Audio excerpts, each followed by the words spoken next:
hello, I'm in the bedroom of my adolescent years, and like, what better place to reflect on every choice I've ever made in my life, right? Right? Here's what I've learned. Don't buy furniture, or God forbid, plants. Don't buy books. And don't uproot your whole life out of a sense of romance. The period of my life that shall henceforth be known as London, it began a pretty long time ago. So long ago that the last time when I was still in London, I met someone new and they asked, as like everyone does, so how long have you been in the UK? My answer to like how long I've been living in the UK basically made them stop and be like, oh wait, okay, so that means you're like basically a Londoner now. And I'm like, fuck. Finally, I made it. Long time coming, let me tell you. So like this whole London experience began a long time ago. The beginning of London basically grew out of the fact that I was finishing up my undergraduate education and like had absolutely no idea what I was going to do with my life. I was very uncertain. And so I like came home. Actually, like this is thematic. Like I came home to this very house where I slept in this very bedroom. And I was kind of one of those people who'd always known the next step. I mean, there was honestly, like, how many next steps were there? Like, I graduated from high school, I went to college, wow, big deal. But like, I'd known that next step pretty firmly, like I'd never questioned it. And so kind of like having this like path opened up where I could do anything I wanted in life, it was really intimidating. And so I was like freaking out basically. I was like, what am I gonna do? What comes next? Yeah, so I came home to have an existential crisis and be like, oh, okay, so I feel like I have to apply to jobs. At that point, I think I had applied to like a few jobs, you know, kind of like nonprofit stuff, coastal cities, feed my elitism, typical. And I was like, first of all, not excited about anything I was applying for, but like also I wasn't getting any interest. Again, surprise, but I was kind of like getting freaked out by the fact that I wasn't getting any interest. And so I came home and I remember sitting at the kitchen table with my parents, and I think my dad suggested, well, why don't you look at grad school in Europe or something? And I'm like, okay. And I did. And I think it took me about one university's homepage to be like, yes, this is the path for me. This is what I must do. This is the only path available to me now. I will be a grad student in Europe. So I applied to like several places. I applied to like honestly so many universities because like I had no idea of my chances of getting in, but I like really wanted to do it. I applied to a bunch of places, like a few like in Germany, I think, because like I was a German major for reasons unknown, and like, but mostly like in kind of England, Scotland, Ireland, hit those English speaking ones, because let's be real, it's the only language I'm like really truly confident speaking at like a university level. I could not have done a degree in German, like seriously. So I started putting in these applications, seeing what happened. And yeah, I mean, to my surprise, like a few months later, I started to get accepted. And I was like, I am going to grad school. I'm gonna be an academic. I mean, I didn't actually think that. I'm just like, I'm gonna go to grad school. I don't have to not know what I'm doing with the rest of my life for another whole year. I think I had applied to like maybe 3 or so universities in London because something about London, it just sparked my imagination. I was like, I think it's going to be London. I think like no matter what, and even if I get accepted to like a better program in a different city, I'm probably going to end up in London anyway. Like, let's be real. Gotta follow my intuition. And then ultimately, like, I got accepted to one that I really wanted to get accepted to in London. And I was like, well, here we are. Like, this is the rest of my life. I am moving to London. And so in September of that year, I packed my bags and I went. That first year was magic. I lived in a flat just south of the river with 2 guys named Will and spent a disproportionate amount of time angstily walking the south bank. I discovered the wonderful world of London buses, top deck, front seat, and I'm not being sarcastic, I really am a London bus evangelist. I got into a relationship, I suppose, with a charming British sociopath who schooled me in the ways of the world. And when people talk about living the dream, it was kind of like that. That first visa expired, and I was kind of okay with it. I cried on the bus to the airport as I was leaving, but I was like, yeah, you know what? I'm going on to the next phase of my life, because I kind of thought I followed the sociopath to California. And a lot of stuff happened in California. A lot of really weird stuff happened in California, but that's a very long story and kind of not the point. But basically though, the other thing that happened there was that it was sunny all the time. Every day you'd wake up, there was sun in the sky. And most people would love that. Most people, I mean, I've heard that's one of the perks of California or something, but I didn't see it. Instead, it was more I hate this. I go outside every morning into this blazing sun, and it's illuminating every imperfection, physical and otherwise. And I just I couldn't take it. It started to mess with my head. And then I kind of started to think that maybe I just was kind of temperamentally unsuited to life in California. Maybe I wasn't one of those sunny dispositioned people. Surprise, surprise, I guess.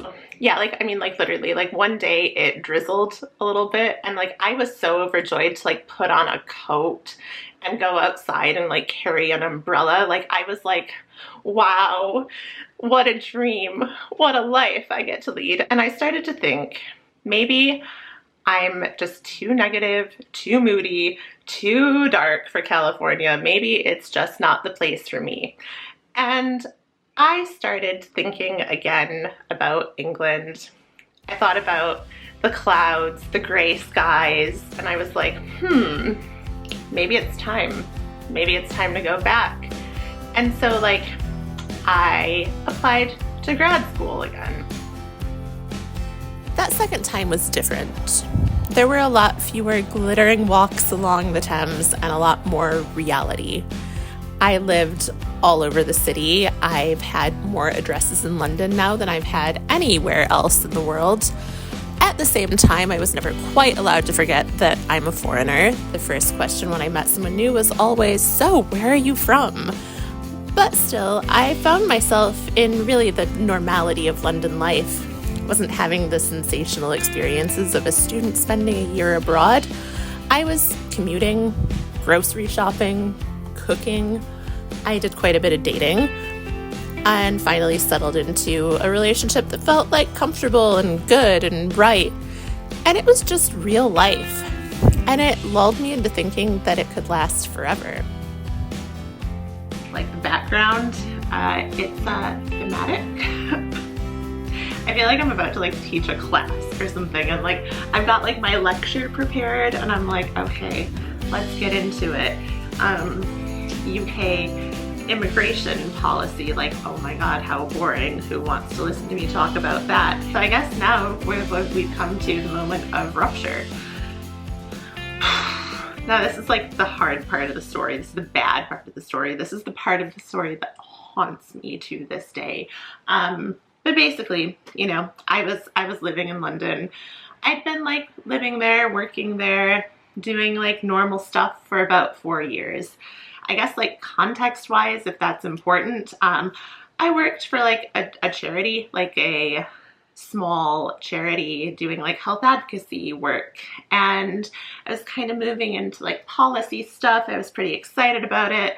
I think it was like what you could say is I saw a future for myself. I thought actually like summer of 2018 that I'd like kind of hit the jackpot in the sense that my employer had provisionally agreed to like sponsor my visa, which like doesn't happen for everyone. So I was like, wow, I'm like the golden child. I'm like amazing. Like they must love me. And so like one day, I was on a bus, like going to a work meeting. I'm like reading through visa requirement things. And all of a sudden it was like, ooh, like the world dropped out from under me. If I remember correctly, I think I would have had to make about £30,000 per year to qualify for a visa. And I know that sounds like really, really low to like an American ear, but like just, I mean, in the UK, like salaries do appear a lot lower. I mean, I'm not good at explaining this. I don't really understand like money, as you can probably tell from like everything I've done. But anyway, working for like a small charity organization, I probably could have expected them to pay me something in like the 20-something thousand pound per year range, which, I mean, yeah, like it's low, and like there's a whole separate conversation to be had about like wages in the charity sector. Like, yeah, I mean, obviously like these are not necessarily living wages, and yet it is the standard for the sector. And so I was like, wait, I don't think I'm gonna qualify. I didn't go back to work that day after that meeting I was going to. Like, I went and like sat on a bench in London Fields for a while, just like processing, I guess, panicking, I guess. And then I went on to Sainsbury's and bought like a few big beers. And then I went home and sat on my bedroom floor and drank them and cried and basically just like worried about what was coming next. And I worried about my relationship. I was like, oh no, like, am I gonna have to break up with my boyfriend? Probably. So not only am I gonna lose my job and like the place I live, and I'm gonna lose my relationship too. Like, wonderful, wonderful, love it, great, so exciting for me to start all over at the age of like 29.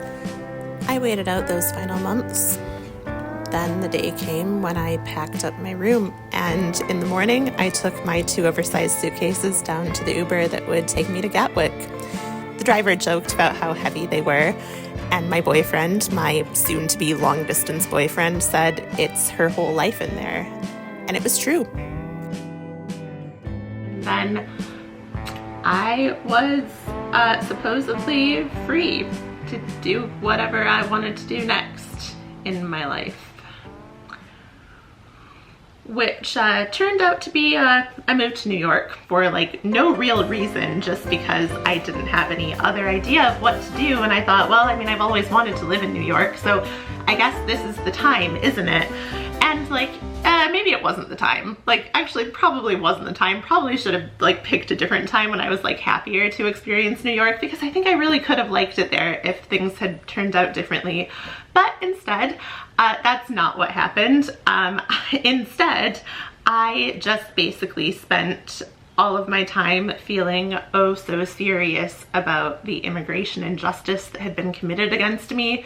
And I spent probably like the better part of a couple of years writing like one singular think piece on UK immigration systems and my position within them. I think what I said in this think piece was kind of ultimately like true. Basically, I was only welcome in the UK as long as I provided a direct economic benefit to the country, as in I was actively paying thousands of pounds into the economy every year through my tuition fees.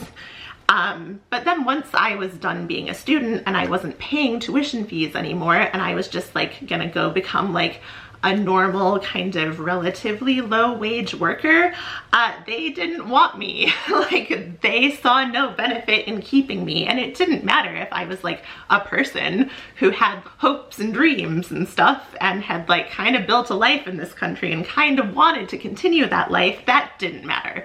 What mattered was money. And like, yeah, it's true. It's true. Like, it was that.